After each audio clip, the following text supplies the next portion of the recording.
समानांतर ब्रह्मांड, जिसे parallel universe, alternate universe, mirror universe और भी कई नामों से जाना जाता है। ब्रह्मांड ये space time, matter, anti matter और कई चीज़ों से मिलकर बना हुआ है, जिसे आपने सुना होगा। यूनिवर्स को दो भागों में बांटा गया है। एक है ऑब्जर्वेबल यूनिवर्स यानी दृश्य ब्रह्मांड, और नॉन ऑब्जर्वेबल यूनिवर्स यानी अदृश्य ब्रह्मांड। ऑब्जर्वेबल यूनिवर्स का विस्तार 93 बिलियन लाइट ईयर तक फैला हुआ है। ऑब्जर्वेबल यूनिवर्स के इतने बड़े विस्तार के कारण पैरेलल यूनिवर्स का ख्याल आना तो लाजमी है। यही कारण है कि दुनिया भर के कई वैज्ञानिकों ने पैरेलल यूनिवर्स पर अपनी अपनी थ्योरियाँ दिए हैं। स्टीफन हॉकिंस ने भी अपनी कुछ थ्योरी को बताया है। तो क्या है वो थ्योरी जो स्टीफन हॉकिंस ने लोगों को बताया? क्या पैरेलल यूनिवर्स संभव है? जानेंगे आज के इस वीडियो में।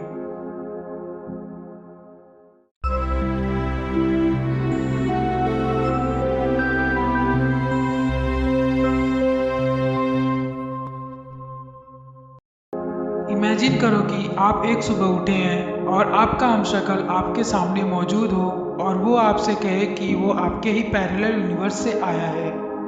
ये सुनने में किसी साइंस फिक्शन मूवी की तरह लग सकता है, लेकिन मैं ये बात ऐसे ही नहीं बोल रहा हूँ। इसे the great scientist Stephen Hawkins ने कहा था।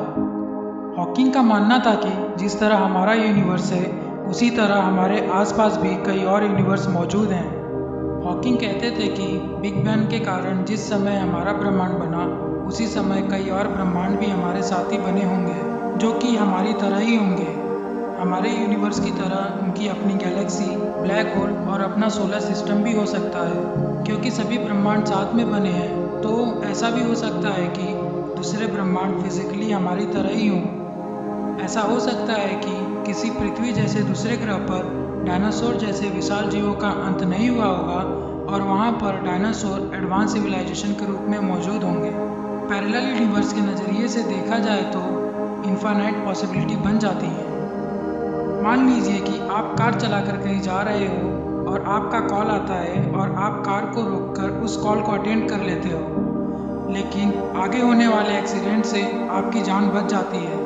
यहाँ पर आपके लिए गए एक सही डिसीजन से आपकी जान बच गई। तो ऐसा भी हो सकता है कि आपके पैरेलल वर्ल्ड में लिए गए गलत डिसीजन से आप मर चुके होंगे। हमारे एक डिसीजन से ब्रह्मांड में आने वाले परिणामों में अंतर आ जाता है। प्रेजेंट में लिया गया एक्शन ही हमारा फ्यूचर बन जाता है। यहाँ तक कि कोई एक्शन नहीं लेना भी एक एक्शन होता है। एरविक स्क्रॉडिंगर नाम के भौतिकी शास्त्री ने अपने थॉट एक्सपेरिमेंट से लोगों को पैरेलल यूनिवर्स के बारे में बताने की कोशिश की थी। उस एक्सपेरिमेंट को स्क्रॉडिंगर कैट एक्सपेरिमेंट के नाम से जाना जाता है। इस एक्सपेरिमेंट में उन्होंने एक बक्से में जीवित बिल्ली को बंद कर दिया। बिल्ली के साथ उन्होंने उस बक्से में एक रेडियो एक्टिव सब्सटेंस, जहरीली गैस की बोतल, हथौड़ी और रेडियो एक्टिव सेंसर रखा। हथौड़ी रेडियो एक्टिव सेंसर से जुड़ी हुई थी। रेडियो एक्टिव सब्सटेंस ऐसा था जिसका डिके होने का चांस 50% था। जैसे ही रेडियो एक्टिव सब्सटेंस डिके होने लगता, सेंसर उसे डिटेक्ट कर लेता, जिससे हथौड़ी जहरीली गैस की बोतल पर गिर जाती और बिल्ली की मौत हो जाती। लेकिन जब तक बक्सा बंद है, हमें पता नहीं चल पाएगा कि उस बिल्ली के साथ क्या हुआ। सिर्फ उस बक्से को खोलने के बाद ही पता चल पाएगा कि वो जिंदा है या मर चुकी है। ऐसा हो सकता है कि बक्से को खोलने पर बिल्ली मरी हुई मिले, जबकि किसी दूसरे ब्रह्मांड पे वो जिंदा हो। दोस्तों, ये थी पैरेलल यूनिवर्स की कुछ थ्योरियाँ, पर हमारे भूतकाल में ऐसी बहुत सी घटना हुई हैं जो हमें पैरेलल यूनिवर्स पर एक बार सोचने पर जरूर मजबूर कर देती हैं। और ऐसी घटना हुई थी जापान में। ईयर 1954 में जापान के टोक्यो हानेडा एयरपोर्ट में यूरोप का एक विमान लैंड हुआ। एयरपोर्ट कस्टम ऑफिसर को एक ऐसा इंसान मिला जिसका पासपोर्ट देखकर ऑफिसर हैरान हो गए, क्योंकि उसके पासपोर्ट पर एक ऐसी कंट्री का नाम लिखा था जो हमारे दुनिया में एग्जिस्ट ही नहीं करती। उस कंट्री का नाम टोरैड था।